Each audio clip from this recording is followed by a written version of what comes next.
오늘 말씀은 비천할 때도 풍부할 때도 그 어떤 경우에도 만족하고 행복할 수 있는 비결에 관한 말씀입니다. 사람들은 진정한 만족이나 행복은 환경에 있다고들 생각합니다. 그래서 좋은 환경을 가진 사람들을 부러워하지요. 내 아빠도 저렇게 부자였으면 내가 돈 걱정 없이 살 수 있었을 텐데, 나도 저렇게 좋은 집에서 태어났더라면 지금 이런 고생은 안 했을 텐데 하고 생각합니다. 하지만 그런 생각들은 도리어 우리를 힘들게 하고 때로는 우리의 삶을 아주 비참하게 만들어 버립니다. 과연 우리는 그런 환경에 상관없이는 살 수는 없는 것일까요? 우리의 환경이 배부르거나 굶주리거나 많이 가졌거나 작게 가졌거나 상관없이 만족하고 행복할 수는 없는 것일까요? 놀랍게도 오늘 빌립보서 4장 12절 말씀은 그런 비결이 있다 하십니다. 그래서 유진 피터슨 박사는 이 빌립보서 4장 12절 말씀을 이렇게 번역했습니다. 나는 배부르거나 굶주리거나 많이 가졌거나 빈손이거나 행복하게 살 수 있는 비결을 찾았습니다. 찾았다는 겁니다. 도대체 사도 바울이 찾은 그 비결이 뭘까요? 저는 오늘 이 빌립보서 4장 12절이 말해주는 그 어떤 경우에도 만족하고 행복할 수 있는 비결에 관해 살펴보고자 합니다. 오늘 본문 말씀이 기록된 이 빌립보서는 선교사 사도 바울께서 감옥에 있을 때도 나는 걱정하지 말아라, 나는 행복하단다 하고 보낸 편지 형식의 성경책입니다. 이 빌립보라고 하는 도시는 알렉산더 대왕의 아버지였던 마게도니아의 필립 왕의 이름을 따서 정축된 그런 리모델링된 도시입니다. AD 60년경에 그 빌립보라고 하는 도시에 선교사 사도 바울께서 도착을 했습니다. 그리고 그곳에서 가장 먼저 옷감 장사를 했던 루디아라고 하는 여인에게 복음을 전했습니다. 그 후에 사도 바울께서 사람들에게 복음을 전하시던 중에 귀신 들린 점쟁이 소녀 한 명을 만나게 됩니다. 그리고 그 귀신 들린 그 소녀에게 쓰였던 그 귀신을 쫓아내어줍니다. 그런데 문제가 생깁니다. 점쟁이 소녀는 노예였던 것이죠. 종이었던데 주인이 있었던 겁니다. 그런데 그 주인은 이 점쟁이 소녀가 점을 쳐서 돈을 많이 벌었는데 귀신이 떠나가자 돈벌이를 못하게 된 겁니다. 그러자 갑자기 들어오던 수입이 뚝 끊어지자 사도 바울을 고발해 버린 것이지요. 그래서 사도 바울께서 빌립보 감옥에 갇히게 됩니다. 그런데 사도 바울은 이 빌립보 감옥에서도 복음을 전합니다. 그래서 이 감옥을 지키던 감옥 간수가 복음을 받아들이고 그 가족들까지 예수 믿고 세례를 받는 놀라운 기적 같은 일이 생기게 됩니다. 이렇게 빌립보 감옥의 간수 가족과 그리고 루디아라고 하는 여인이 루디아의 집에서 탄생된 교회가 바로 이 빌립보 교회입니다. 이 빌립보 교회는 유럽 최초의 교회입니다. 이 유럽 최초의 교회인 빌립보는 자신들에게 복음을 전해준 사도 바울에게 아주 각별한 감사의 마음이 있었습니다. 그런데 어느 날 사도 바울께서 감옥에 또 갇혔다는 겁니다. 이번에는 로마에 있는 감옥에 갇혔다는 겁니다. 복음을 전하시다가 이 소식을 들은 빌립보 교인들은 어떻게 하나, 이제 사도 바울께서는 나이도 많이 들었을 텐데 이제 몸에 지병도 있었는데, 사도 바울의 병이 많았거든요. 사도 바울은 걸어다니는 종합병원이었습니다. 눈도 좋지 않았고 간질도 있었고 여러 가지 어려움이 있었습니다. 어떻게 하나, 어떻게 저 감옥 생활을 버텨낼까 걱정이 이만저만이 아니었습니다. 이렇게 사도 바울께서는 빌립보 교인들이 자신을 걱정한다는 이야기를 듣고 편지를 보냅니다. 나는 배부르거나 굶주리거나, 나는 많이 가졌거나 빈손이거나 행복한 비결을 찾아냈다 하는 편지를 보낸 겁니다. 그러니까 걱정할 필요가 없다는 겁니다. 도대체 사도 바울께서 발견했던 비결은 어떤 것일까요? 역사상 위대했던 1%의 사람들을 다 조사한 사람이 있습니다. 그래서 1%의 사람들에게 있었던 공통적인 비밀을 책으로 펴냈습니다. 그 책이 전 세계에 2천만 부 이상이 팔려간 책입니다. 그 책은 호주의 TV 작가요 PD였던 론다 버니슨 시크릿, 비밀이라고 하는 책입니다. 이 책의 저자가 밝히는 역사상 위대했던 1%의 사람들의 공통적인 비밀이 있어요. 그게 뭐냐? 바로 끌어당김의 법칙이라는 것입니다. 이 끌어당김의 법칙은 의외로 간단해요. 긍정적인 생각을 늘 하는 사람, 간절한 믿음을 가져보라는 겁니다. 그러면 이 긍정의 생각이 하나의 커다란 자석이 된다는 겁니다. 그래서 주변에 있던 수많은 긍정적인 일들이 그 자석에 끌려온다는 겁니다. 그래서 자신은 성공하게 되더라는 겁니다. 자, 쉽게 말해서 이런 내용입니다. 난 할 수 있어, 난 할 수 있어 라고 하는 긍정적인 생각을 가지면은 그 긍정의 생각이 거대한 자석이 된다는 겁니다. 그래서 내 주변에 일어나는 일들 가운데 긍정적인 일들만 자석이니까 끌어당긴다는 겁니다. 그래서 그 사람은 결국 성공한 사람이 되어진다는 뜻이지요. 반대로 난 안 돼, 나 같은 놈이 뭐가 돼, 나는 할 수 없어 라고 하는 부정적인 생각을 가진 사람은 그 부정적인 생각이 자신의 커다란 자석이 된다는 거예요. 그래서 수많은 일들 가운데 부정적인 일들만 끌어당겨진다는 거예요, 자석처럼. 그래서 그 사람은 결국은 부정적인 사람이 되고 만다는 것입니다. 이 책에서 주는 꿀팁이 하나 있어요. 예를 들어서 다이어트에 대한 이야기입니다. 다이어트에 성공하려면 우리는 대부분 몸무게를 줄여야지, 음식을 줄여야지, 운동을 해야지, 뭔가 이런 걸 자꾸 뭘 해야 되는 것으로 생각을 하죠. 그렇게 하면 평생 다이어트 성공 못한다는 겁니다. 그럼 뭐 어떻게 해야 되냐? 여기에서 말하는 것이 있어요. 자신은 이미 완벽한 몸이다, 이미 날씬해져 있다는 생각을 가져야 된다는 겁니다. 나는, 내 몸은 현지는 뚱뚱해도, 내 몸은 현실은 뚱뚱해도 나는 어떻게 해요? 나는 이미 날씬해졌다, 그렇게 여기고 날씬한 사람이 되었기 때문에 날씬한 사람들이 먹는 음식처럼 조금 먹고, 날씬한 사람들이 되었으니까 날씬한 사람들은 매일 운동하잖아요. 운동을 하고, 그렇게 되면은 너는 정말 날씬한 사람이 되어져 있을 것이다 하는 겁니다. 이 시크릿이라고 하는 책은 뭐 마인드 컨트롤 아니야? 저거 위약 효과 아니야? 저건 너무 상업주의다, 아니면 이 마인드 컨트롤과 상업주의가 합작품이다 하는 혹평도 있습니다. 하지만 이 책에 주는 좋은 장점만 내 것으로 만든다면 좋은 통찰력을 주는 책이라고 할 수가 있습니다. 이렇게 세상에서 위대한 삶을 살았던 1%의 사람들만이 가진 공통의 비밀은 긍정의 생각, 할 수 있다는 생각이 나에게 큰 자석이 되어서 주변에 있는 긍정적인 일들을 끌어당겨서 성공케 만들어 주는 것입니다. 그런데 오늘 빌립보서의 말씀은 마인드 컨트롤을 넘어섭니다. 하나님의 말씀입니다. 위약 효과를 넘어서는 진리의 말씀입니다. 과연 오늘 빌립보서가 말해준 어떤 환경에서도, 심지어 감옥에 갇힌 그 어두운 환경에서도 행복할 수 있는 비밀은 무엇일까요? 사도 바울께서는 이 성령의 감동으로 이 비밀을 발견하고 이 비밀을 골로새서 1장 26절 27절에 기록을 해놓았습니다.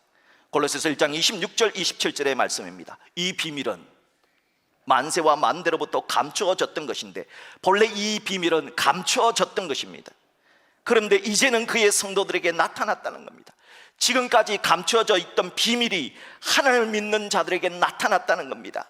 그리고 27절, 하나님이 그들로 하여금 이 비밀의 영광이 이방인 가운데까지 얼마나 풍성한지를 알게 하려 하심이라. 이 놀라운 비밀을 이방인들도 알 수 있도록 하려 하신 것이다. 과연 이 비밀이 뭐냐? 우리 같이 한번 합독할까요? 시작. 이 비밀은 너희 안에 계신 그리스도시니 곧 영광의 소망이니라. 하나님께서 지금까지 감춰 놓았던 비밀은 바로 예수 그리스도라는 것입니다. 이 세상을 창조하신 성부, 성자, 성령 삼위일체 하나님께서 그 가운데 한 분이신 성자 예수님이 피조물처럼 인간이 되어서 이 세상에 올 줄 누가 알았겠습니까? 또한 그렇게 인간이 되어 성자 예수님께서 이 세상에 오셨는데 우리를 위해 매를 맞고 십자가에서 피 흘려 죽을 것을 사탄도 상상을 하지 못했습니다. 여러분, 어떤 신이 인간을 위해서 죽습니까?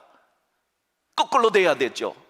그런데 하나님이 그 일을 하실지 아무도 상상할 수 없었다는 겁니다. 무엇보다 그렇게 피 흘려 죽으신 예수님이 3일 만에 다시 살아날 것을 누가 추측할 수가 있었겠습니까? 그런 후에 부활하신 예수님이 예수 믿는 자들을 천국으로 끌어당기시고 이 세상을 심판으로 다시 오실 것이라는 이 진리는 만세전부터 감춰져 있었던 비밀, 시크릿이었다 하는 것입니다. 만세전부터 감춰졌던 비밀인 예수님, 도대체 예수님 안에 어떤 것이 있길래 어떤 상황 속에서도 만족하고 행복할 수가 있을까요? 자, 다 같이 골로새서 2장 3절의 말씀 합독하겠습니다. 그 안에는 지혜와 지식의 모든 보화가 감춰져 있느니라. 아멘. 예수 안에, 예수님 안에 지혜와 지식의 모든 보화가 갖춰져 있다는 겁니다. 그래서 예수를 품고 사는 사람은 어떤 환경에서도 만족하고 행복할 수 있다는 겁니다. 그래서 히브리서 11장에는 이집트의 왕자였던 모세도 그리스도를 위하여 받는 수모를 애굽의 모든 부하보다 더 큰 재물로 여겼으니 왜 그렇게 했느냐? 이는 상 주심을 바라봄이라 했던 겁니다. 예수님 안에는 우리가 상상할 수 없는 놀라운 상이 있다는 겁니다. 이집트의 왕자 모세조차 그 왕자의 자리를 버릴 만큼의 가치가 있는 상이 예수님 안에 있다는 겁니다. 그래서 사도 바울은 어떤 환경 속에서도 만족할 수 있고 행복할 수 있다. 이것을 내가 예수 안에서 찾았노라 말했던 겁니다. 자, 그렇다면 문제는 우리들이 어떻게 사도 바울처럼 어떤 환경에서도 만족할 수 있고 행복할 수 있느냐 하는 겁니다. 저는 여러분에게 오늘 두 가지를 말씀드리고자 합니다. 첫째, 사도 바울처럼 만족하고 행복하기 위해서는 내 평생 사는 동안 성경 말씀을 통해 배우는 자세를 가져야 합니다. 사도 바울은 오늘 본문에서 어떤 환경에서도 행복하려면 이렇게 하라고 합니다. 나는 비천에 처할 줄도 알고 풍부에 처할 줄도 알아. 모든 일 곧 배부름과 배고픔과 풍부와 공포에도 처한 줄 아는 일체의 비결을 뭐라고요? 배웠노라. 배웠다는 겁니다. 사도 바울도 배웠다는 겁니다. 그러니까 너희들도 배워야 한다는 겁니다. 사도 바울 역시 저절로 알게 된 것이 아니라 성경 말씀을 통해 배웠다, 그 비결을 배웠다 하십니다. 히브리서 11장에는 믿음의 영웅들이 쫙 기록되어져 있습니다. 아벨은 하나님의 말씀을 배웠기에, 그 부모로부터 배웠기 때문에 가인보다 더 나은 제사를 하나님께 드릴 수가 있었습니다. 또한 에녹도 하나님의 말씀을 배웠기에 죽음을 보지 않고 하늘나라로 옮겨졌습니다. 노아도 하나님은 하나님을 찾는 자들에게 상 주시는 분이다 하는 사실을 하나님의 말씀을 통해 배웠기에 방주를 준비했고 대홍수 때 온 가족을 구원해낼 수가 있었던 겁니다. 아브라함 역시 하나님의 말씀을 배웠기에 갈 바를 알지 못했지만 하나님이 가라 하신 땅, 약속의 땅으로 나아갈 수 있었습니다. 아브라함의 아내 사레, 그는 하나님의 말씀을 배웠기에 90살에 얻은 아들 딱 한 명입니다. 이삭. 그런데 그 이삭을 통해서 그녀는 하늘의 별처럼 바다의 모래처럼 많은 열방의 후손들의 어미가 되었던 것입니다. 또한 이삭 역시 하나님의 말씀을 배웠기에 장차 있을 일에 대하여 장자인 에서가 아니라 둘째인 야곱을 축복했습니다. 또한 야곱 역시 하나님의 말씀을 배웠기에 죽을 때에 요셉의 두 아들 중 첫째라 아니라, 첫째는 므낫세거든요. 그런데 손을 어금박져서 에브라임과 므낫세를 축복을 했을 때 에브라임을 더 크게 축복을 했던 것입니다. 또한 요셉 역시 하나님의 말씀을 배웠습니다. 그래서 자기는 장차 이스라엘 자손들이 출애굽할 것을, 400년 후에 출애굽할 것을 자기가 죽을 때 예언을 했고, 내가 죽을 때 내 해골을 들고 나가라, 그렇게 유언까지 했던 것입니다.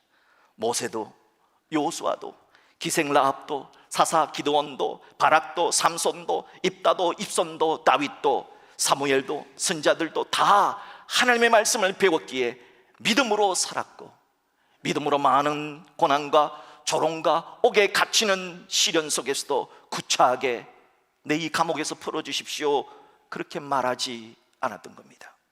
사랑하는 성도 여러분, 오늘도 우리들은 여전히 부족합니다. 여전히 하나님의 저울에 달아보면 우리가 함량 미달입니다. 하지만 우리는 아직 성경 말씀을 배울 수 있는 기회가 있습니다. 우리는 하나님의 말씀을 들을 수 있는 기회가 있습니다. 하나님의 말씀대로 살 수 있는 시간이 있습니다. 그래서 아직은 소망입니다. 그러하기에 평생 배우는 자세를 가져야 합니다. 그렇게 평생 성경을 읽고 듣고 배우고 하나님의 말씀대로 살아내는 태도를 가지고 산다면 우리들도 사도 바울처럼 어떤 상황 속에서도 나는 만족합니다, 나는 자족합니다, 나는 행복합니다 말할 수 있게 될 것입니다. 바라기는 주님 날아가는 그날까지 성경 말씀을 읽고 듣고 배우고 행동하는 평생 말씀을 배우는 자세를 가지시기를 주님의 이름으로 축복합니다. 이것이 어떤 상황 속에서도 행복할 수 있는 첫 번째 비결입니다. 그렇다면 두 번째 비결은 뭘까요? 둘째는 종말론적인 자세를 갖기입니다. 항상 성경 말씀을 읽고 듣고 배우고 행동하는 배움의 자세를 지닌 사람에게는 어느 날 지금 내 눈앞에 펼쳐지고 있는 이 일이 이 성경에 있었던 일이 아니야? 하고 성경의 일과 오버랩되는, 겹쳐지는 때가 있습니다. 이거 창세기 있는 이야기인데 지금 내 형편하고 똑같네. 이건 욥의 이야기인데 내 형편하고 똑같네. 이건 이사야 이야기인데 내 형편하고 똑같네. 이거는 사사 입다의 이야기인데 내 형편하고 똑같네. 이렇게 오버랩될 때가 있다는 겁니다.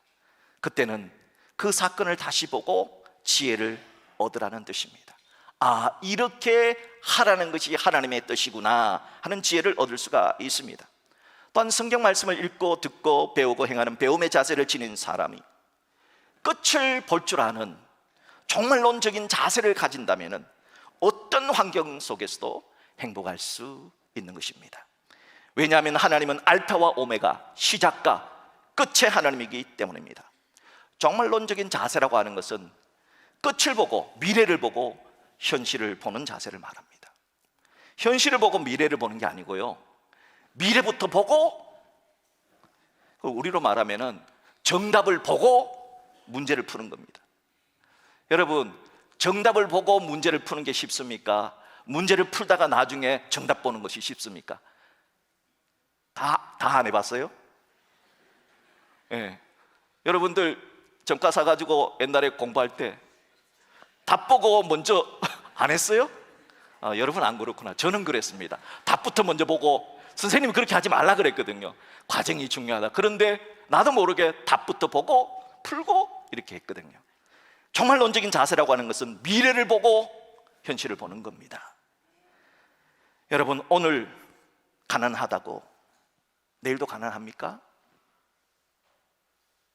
오늘 아프다고 내일도 아프고 모레도 아프고 계속해서 아플 겁니까? 지금 성공한 사람들에게 물어보십시오. 당신은 옛날부터 성공했냐고. 지금 건강한 사람들에게 물어보십시오. 당신은 태어날 때부터 건강한 육체미를 갖고 있었냐고.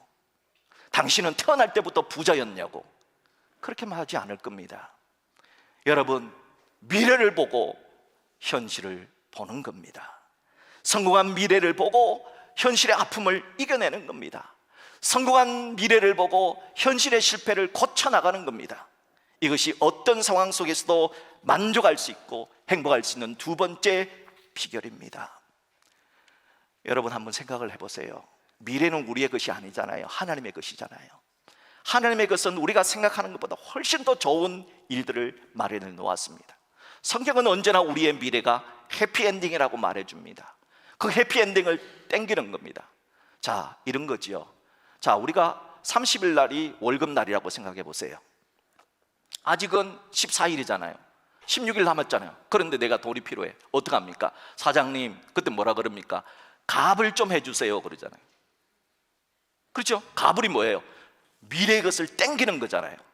여러분, 신앙생활에서는 미래의 것을 땡겨서 오늘 적용해 볼 필요가 있다는 겁니다. 끝을 보고 오늘을 보는 종말론적인 자세를 가진 사람은 어제도 오늘도 내일도 모든 시간이 하나님의 손 안에 있다 하는 것을 믿는 믿음의 사람입니다. 끝을 보고 오늘을 보는 종말론적인 자세를 지닌 사람은 부함도 가난함도 모든 물질이 다 하나님께 속해 있다는 것을 믿는 믿음의 사람입니다. 끝을 보고 오늘을 볼 줄 아는 종말론적인 자세를 가진 사람은 성공도 실패도 다 하나님의 손에 있음을 믿는 믿음의 사람입니다. 그래서 끝에 가서는 히브리서 11장에 나오는 믿음의 조상들이 그랬던 것처럼 하나님께 나아가는 자는 반드시 그가 계신 것과 또한 그가 자기를 찾는 자들에게 상 주심을 믿는 사람, 그리고 그 상을 받고 누리게 되는 사람인 것입니다. 모세가 믿었듯이 애굽에 있는 모든 부하로도 비교할 수도 없는 더 큰 상, 의의 면류관, 생명의 면류관을 우리는 반드시 쓰게 될 것입니다. 사랑하는 성도 여러분, 여러분이 지금 쓰고 있는 우울한 면류관은 벗어버리세요. 여러분 지금 쓰고 있는 슬픔의 면류관은 벗어버리세요. 여러분 지금 쓰고 있는 이 부정적인 면류관은 다 벗어버리세요. 그리고 미래의 것을 쓰세요. 의의 면류관을 땡겨서 써보세요. 여러분 머리에 의의 면류관 쫙 쓰고 있는 모습을 한번 상상해 보세요. 여러분 미래에 쓰게 될 생명의 면류관을 지금 쓰고 내가 오늘을 살고 있다는 그런 생각을 한번 살아보세요. 여러분, 저는 여러분 머리에 우울한 우울의 면류관을 다 벗겨내기를 바랍니다. 여러분 아픈 질병의 면류관을 다 벗어버리기를 바랍니다. 여러분 괴롭고 슬픈 눈물의 면류관은 다 벗어버리기를 주의 이름으로 축복합니다. 미래의 것을 당기세요. 그러기에 로마서 8장 28절 말씀은 우리가 알거니와 하나님을 사랑하는 자 곧 그의 뜻대로 부르심을 입은 자들에게는 모든 것이 합력하여 해피엔딩, 선을 이루느니라가 되는 겁니다. 여러분, 우리의 미래는 밝습니다. 우리의 미래는 해피엔딩입니다. 우리의 미래는 모든 것이 합력하여 선을 이루는 것입니다. 이런 종말론적인 자세를 가지고 있었기에 사도 바울은 빌립보 감옥에서도 찬송할 수 있었습니다. 감옥에는 눈물만 흘려야 되는 줄 아십니까? 아니에요. 하나님의 사람은, 예수 안에 있는 사람은 감옥에서도 찬송할 수 있는 겁니다. 그런 종말론적인 자세를 가지고 있었기에 사도 바울은 지금 차디탄 로마의 감옥 안에서도, 자신은 감옥에 있으면서도 감옥 밖에 있는 빌립보 교인들을 향하여 나는 배부르거나 굶주리거나, 나는 많이 가졌거나 빈손이거나, 나는 행복하다, 행복의 비결을 발견했다, 그렇게 말할 수 있었던 것입니다. 이렇게 신자들은 성경에 의한 분명한 종말관을 갖고 살 때 행복할 수 있는 것입니다. 하지만 성경의 종말관이 아닌 다른 종말관을 가지고 살면 문제가 생깁니다. 여러분들 중에는 이 자살폭탄 테러 일으키는 이 무슬림들을 보면서 어떤 생각을 하십니까? 혹시 이런 생각을 해보지 않았습니까? 도대체 저 사람들은 무슨 이유로 폭탄을 몸에 칭칭 감고서 죽을 줄 알면서도 자살 테러를 할까? 궁금하지 않습니까? 어떤 때 보니까요, 배가 이렇게 부른 임산부가 여잔데도 폭탄을 징징 감고 테러를 하더라고요. 도대체 저 사람 도대체 뭘까? 머릿속에 뭐가 들었을까? 머릿속에 뭐가 들었을까요? 그들이 갖고 있는 종말론 때문에 문제가 되는 겁니다. 이슬람교의 종말관은 이래요. 저렇게 자살폭탄 테러를 하면 죽어서 천국에 가서 최고 높은 자리에서 70명의 예쁜 여자들, 남자는 70명의 예쁜 여자들, 여자는 70명의 멋진 남자들을 데리고 산다는 겁니다. 아니, 한 명도 힘든데 무슨 70명이나. 아니, 애도 생각해야지. 그 애를 이렇게 해가지고 이렇게 두른 사람은 그 남편이 얼마나 미웠길래 새로운 70명의 남편을 얻기 위해서 이걸 그냥 폭탄을 터뜨린 거 말입니까? 자, 여러분, 이 말도 안 되는 종말론을 갖고 있는데도 그들은 테러를 기쁘게 수행합니다. 여러분, 저렇게 말도 되지 않는 비성경적인 종말론을 가지고 있음에도 자신의 목숨을 걸잖아요. 그런데 우리들은 뭡니까? 우리들은 성경이 말하는 진짜 종말론을 가지고 살면서도 여전히 지금 환경이 조금만 힘들면, 조금만 나쁘면 화내고 원망하고 불평하고, 하나님 나한테 왜 이랬습니까? 그렇게 말하는 모습을 보면 무슬림한테 부끄럽지도 않습니까? 분명 하나님은 신명기 33장에서 우리를 향하여 이렇게 말했습니다. 이스라엘아, 이스라엘이여. 여기 이스라엘은 하나님을 믿는 사람을 말합니다. 예수 믿는 너희들을 말합니다. 이스라엘이여, 너는 행복한 사람이로다. 우리 보고 행복한 사람이래. 왜요? 여호와의 구원을 너같이 얻은 백성이 누구냐? 행복이 뭔 줄 아느냐? 너희들은 지금 죽어도 천국 갈 수 있잖아. 그런데 너희들이 행복이라는 걸 모르느냐? 그렇게 말하고 있는 것입니다. 리더스 다이제스트라고 하는 잡지에 어느 날 보니까 anyway, 어쨌든 이라고 하는 글에 이런 내용이 있습니다. 한 두 줄만 발췌하면 이렇습니다. 정직과 성실. 우리가 정직하게 살고 우리가 성실하게 살면요, 세상 사람들이 뭘 그렇게 정직하냐, 대충대충 하지, 뭘 그렇게 사정 없을 때는 대충대충 하지, 뭘 그렇게 성실하냐, 그렇게 말하는 사람들이 있습니다. 정직과 성실이 당신을 유약하게 할지라도 어쨌든 anyway, 정직하고 성실해라. 오늘 당신이 행한 일이 내일 잊혀진다 해도 놀랍게도요, 선한 일을 행한 일은 빨리 잊어지고요, 악한 일은 오래오래 기억한다 그래요. 그렇게 빨리 잊어져도 anyway, 어쨌든 선을 행하라. 여러분, 왜 우리들은 anyway, 어쨌든 그렇게 해야 합니까? 우리들은 우리가 처한 환경보다 더 크신 예수 그리스도라고 하는 보석을, 예수 그리스도라고 하는 보배를 품고 있기 때문입니다. 이제 오늘 말씀을 정리합니다. 소위 대박 났다고 말하는 가게들을 보면은 다 무슨 며느리한테도 가르쳐주지 않은 비밀이 있다고 그래요. 여러분, 마찬가지로 어떤 상황 속에서도 행복한 자에게도 비밀이 있습니다. 그 비밀은 바로 예수 그리스도와 안에 사는 겁니다. 하나님의 비밀은 예수님이 자신의 마음속에 있는 사람은 어떤 굴욕을 당해도, 어떤 억울한 일을 당해도 마지막은 내가 웃는다, 마지막은 내가 웃는다, 마지막은 하나님이 나에게 해피엔딩을 주실 것이다, 모든 것이 합력하여 선을 이루어 주실 것이다 하는 믿음으로 살아가는 겁니다. 그런 종말론적인 자세를 가졌으면 좋겠습니다. 내 평생 사는 동안 하나님의 말씀을, 성경을 배우는 자세로 살아내었으면 좋겠습니다.